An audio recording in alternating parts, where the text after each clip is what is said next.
it's me, and today I have an exciting video because I'm going to teach you how to French braid. I used this braid in previous tutorials without having a full in-depth tutorial, so I thought that I would do that today because it is so nice to know how to French braid. I'm going to show you how I do just a normal French braid that I'm wearing now, where it just kind of like goes down through the center, and then also how I do a smaller French braid just like right here. Basically, the best tip I have for you for doing a French braid is just to practice. It takes a while to get down, but trust me, once you get it down, it is so nice to be able to do such an easy and quick way to look cute and polished. So I'm just going to get into the first one. So the first braid I'm going to show you is just the braid that I have on right now, and I do have some layers, so I have some little pokey pieces coming out. But yeah, this is just a simple right down the center. It has a little bit of volume on top if you can see it. I'm going to show that to you now. So I'm going to start by just brushing through my hair so that it is tangle free and easier to work with while we're braiding. Then I'm going to spray some dry shampoo just at the top in my roots because I want this to have a little bit of volume. So I just did that, and as you can tell, it added quite a lot of volume. And I'm just going to kind of massage and work it into my hair until I look crazy. And then I just brushed it through so that any of the knots from my hair could be unknotted. Now I'm just going to section it off into 3 sections. The first section is going to be the top of my head right here, and I took this from about the arc of my eyebrows and from both sides, and then I'm going to take small sections from both sides to create my other 2 sides that I'm going to use to braid. So as you can see, I have 1, 2, and 3 sections.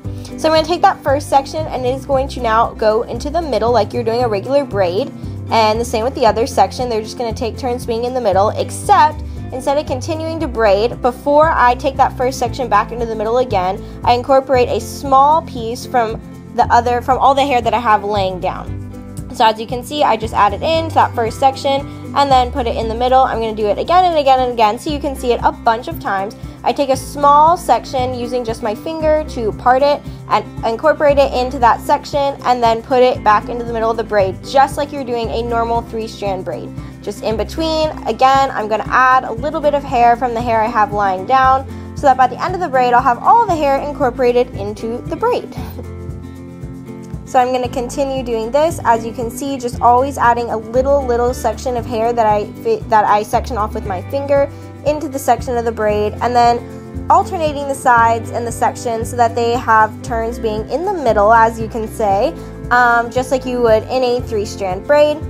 And I'm going to continue doing this all the way down my hair. I sped it up so that you don't have to sit here and watch me do it over and over again, but you can always rewind it if you need a little bit more time to grasp that. And then I'm going to continue braiding all the way down my hair, as you can see right here, and I have some layers poking out, but that's okay. I like the way it looks. And then I'm going to add a little bit of volume to the top and pull some pieces down to frame my face. My wispies were not working with me today, so I'm going to put them up in a second. And then I'm just loosening the braid and stretching it out so that it looks a little bit more lived in. And this is what just the usual French braid looks like.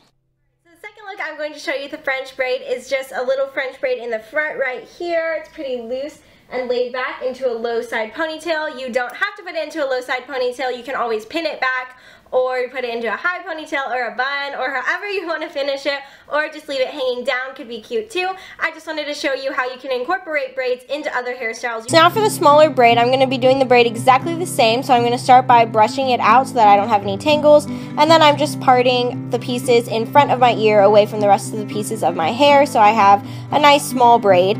Then I'm going to be separating the very thin section at the top into 3 sections, and beginning by just doing a regular 3-strand braid at first, and then I'm going to start incorporating pieces from the section that I've sectioned off. It's really important that you section this all off before, all the hair in front of your ears, so that you don't start pulling from the back and then you get a braid that is like off center or just hard to work with. You want to make sure that you're only pulling pieces that you have sectioned that are in front of your ears. And then I'm just going to continue French braiding like I did with the big braid. It's just a lot smaller of a braid. So if you need to go back to the big braid to kind of see how I did this, you can. Like I said, just practice. I think it's easier to actually do it bigger at first, so I would practice a lot just doing the big braid, braiding all of your hair into it, and then once you get that down, you can do smaller braids like this. But again, I'm just doing a normal 3-strand braid so that the sections are taking turns being in the middle, except I'm going to be adding pieces from the front and back of my hair into the big pieces before they take their turn being in the center. And then once I feel like the braid is as low as I want it and I don't want to incorporate any more hair, I'm just going to quickly finish off that braid. So as you can see here, I kind of sped it up and I just finished braiding it all the way down, and I decided to put it into a low side pony because I thought this looked so pretty. I really like low side ponies for my face shape. And then I'm going to kind of tug at the braid so it's a little bit more voluminous and a little bit more lived in. I really love doing this to braids, and this is how it turned out at the end. I really like this.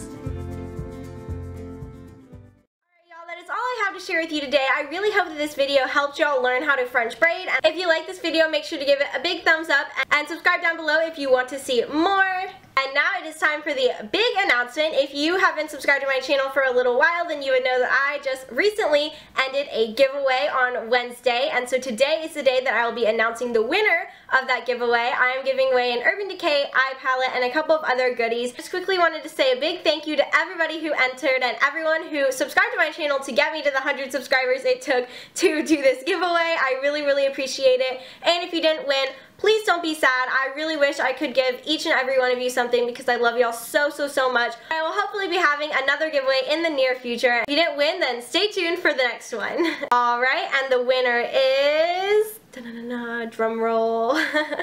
Sarah F. Thank you so much, Sarah. I'm so excited to send this all out to you, so thank you for entering, and make sure to check your YouTube inbox so that you can reply and I can send you off all of the goodies and everything like that. So yeah, congratulations, Sarah, and I can't wait to hear back from you. As always, remember that you are beautiful because you are made in God's image, and I'll talk to you all very soon. Mwah!